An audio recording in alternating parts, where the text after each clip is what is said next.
I'm Dave Rosen and I'm a filmmaker, and really for the last 40 years the main thing I've done is produce commercials. And what commercials has really sharpened my skills at is being able to tell a very strong and clear story in a short period of time. What I do as a HIKI N mentor is I try to take the beginnings of stories that I see and try to understand what it is that the student wants to say and let them say it as best they can so that they can really get their ideas out.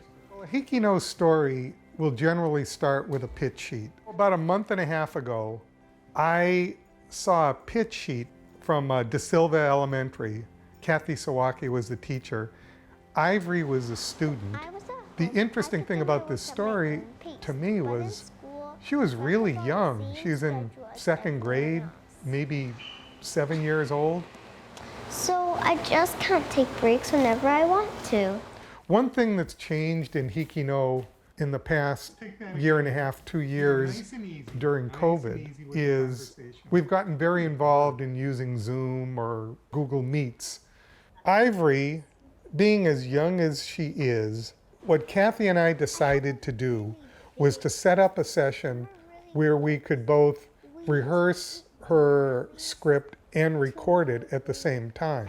What we did is Ivory was being filmed and Kathy set up a laptop computer so I could see her being filmed and she could see me talking to her and giving her feedback. It allowed us to work on her performance and the final details of the script. It's hard because my cousin Comet's only 10 and my brother and I are only 7. Yeah, and I don't think we need that part. We worked out the kinks in the script so she could just run it through like she was having a conversation with a friend, which becomes having a conversation with an audience. And one more time, and use your hands a little bit while you're doing it, okay? But I'm tough too. I hope to get a vaccination soon that is safe for children. That way we can all be safe and get together again. That's excellent. It was important to me as her HIKI N mentor to not make the story about what I thought, but it's about what she thinks.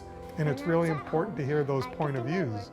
And to hear a 7-year-old just cut through the nonsense better than the drones that we hear from the politicians and the news pundits every day was really refreshing. I hope they get a vaccination soon that's safe for children. That way we can all be safe and get together again. If you enjoyed this video, please remember to give it a thumbs up. Click the subscribe button and the little bell icon to get notified immediately of new and exclusive HIKI N content.